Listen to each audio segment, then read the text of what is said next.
I've just come from chairing 7 hours of cabinet meetings, focused on finding a route out of the current impasse, one that will deliver the Brexit the British people voted for and allow us to move on and begin bringing our divided country back together. I know there are some who are so fed up with delay and endless arguments that they would like to leave with no deal next week.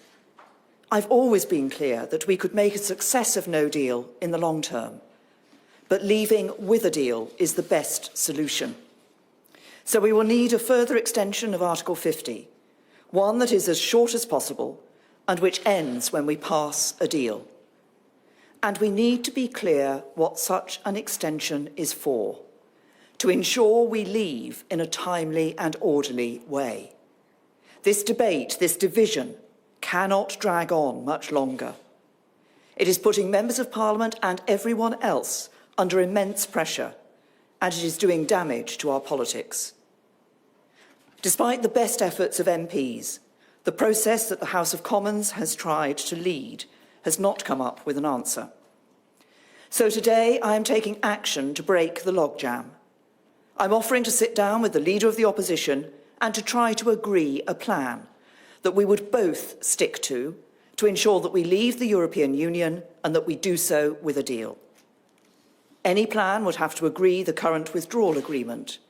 It has already been negotiated with the 27 other members, and the EU has repeatedly said that it cannot and will not be reopened. What we need to focus on is our future relationship with the EU.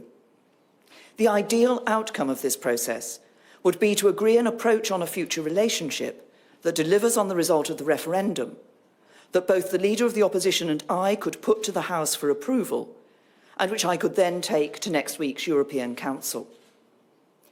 However, if we cannot agree on a single unified approach, then we would instead agree a number of options for the future relationship that we could put to the House in a series of votes to determine which course to pursue.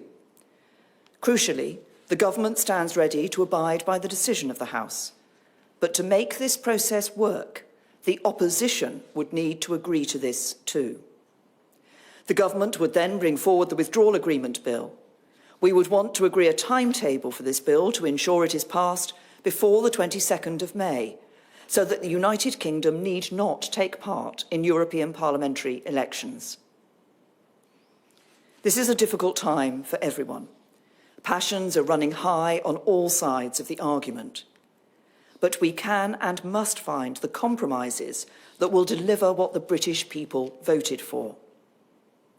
This is a decisive moment in the story of these islands, and it requires national unity to deliver the national interest.